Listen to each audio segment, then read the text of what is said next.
دراصل لشاری قبیلہ کیا ہے؟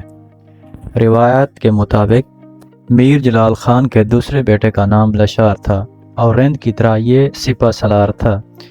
میر جلال خان کے مرنے کے بعد جب رند اور لشار باپ کی تدفین میں مصروف تھے، ہود کی ماں نے موقع سے فائدہ اٹھایا اور قلعے کے دروازے بند کر دیے اور ہود کی باضابطہ بادشاہی کا اعلان کر دیا، جس پر رند اور لشار نے لڑنا مناسب نہیں سمجھا کہ سوتیلی ماں اور بھائی سے جنگ کی جائے۔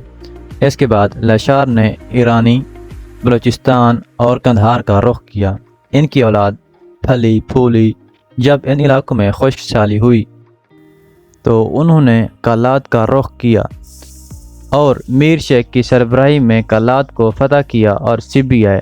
یہاں انہوں نے جام نندا کی شیخ دے کر اپنی حکومت قائم کی۔ کہا جاتا ہے میر شیخ کے ساتھ 84,000 کا لشکر تھا۔ میر شیخ کی حکومت سبی میں تقریباً 30 سال رہی اور میر شیخ کے لڑکے میر چاکر کے دور میں رندوں اور لشاروں کے درمیان جنگ چھڑ گئی، جس کے بعد رند اور لشار سبی کی طرف نقل مکانی کر گئے۔ یہ بلوچ روایت ہے مگر تاریخ کچھ اور بتاتی ہے۔ تاریخ معصومی ہے کہ سبی کے قلعے میں پیر ولی برلاس کی اولاد حکمران تھی۔ شاہ بیگ نے سبی کے قلعے کو فتح کیا تو جو لوگ قلعہ میں تھے حاضر ہو گئے، باقی لوگ وہاں سے 50 کوس فتح پور چلے گئے۔ سلطان پیر ولی کی اولاد برغدائی، قریائی اور بلوچ قبائل میں 1000 اور دوسرے قبائل میں 2000 سوار لڑائی کے لیے نکلے، لیکن فتح شاہ بیگ کو ہوئی۔ ان میں سے کچھ قتل کر دیے گئے اور کچھ سندھ فرار ہو گئے۔ اسی سال 30 ہجری میں جام نندا کے منہ بولے بیٹے دریا خان نے ایک زبردست لشکر کے ساتھ سیلوی حملہ کیا۔ شاہ بیگ مقابلہ کرنے نکلا اور شاہ بیگ کے کچھ سپاہی اور سندھیوں کے درمیان جنگ ہوئی۔ ان میں ابو محمد جو شاہ بیگ کا بھائی تھا مارا گیا۔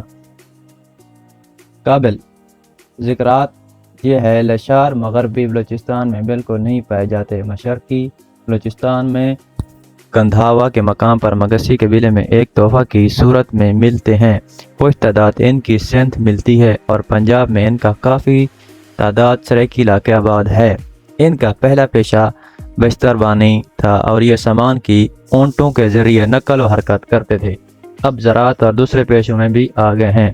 روایات کے مطابق لشاری مکران سے کندھار جا بسے اور وہاں سے سبی ہے۔ ان کا کہنا ہے ایرانی بلوچستان کے علاقہ لشار کی وجہ سے ان کا نام لشاری پڑا۔ اگر اسے مان لیا جائے تو میر جلال کے لڑکے کی نفی ہوتی ہے۔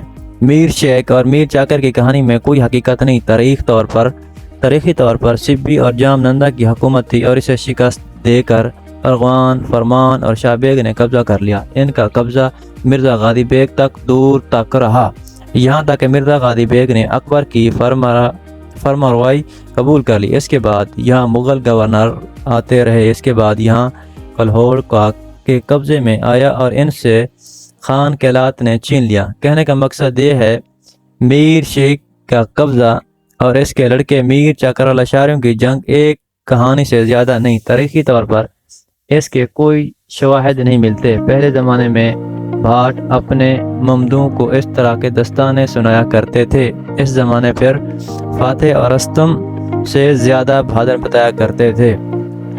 بلوچستان میں رند جو ایک قبیلے کی صورت میں متحد ہو چکے تھے، ان کا مشرقی بلوچستان میں آنا پسند نہیں کیا۔ اس کے خلاف انہوں نے مذمت اور بربریت کے حملے کے بعد یہ پنجاب و سندھ میں پھیلی گئی۔ ان کی تعداد بہت زیادہ نہیں تھی، اس لیے یہ منتشر ہو گئے۔ Thanks for watching. اگر آپ کو ہماری یہ ویڈیو اچھی لگی ہو please comment, like and subscribe. شکریہ۔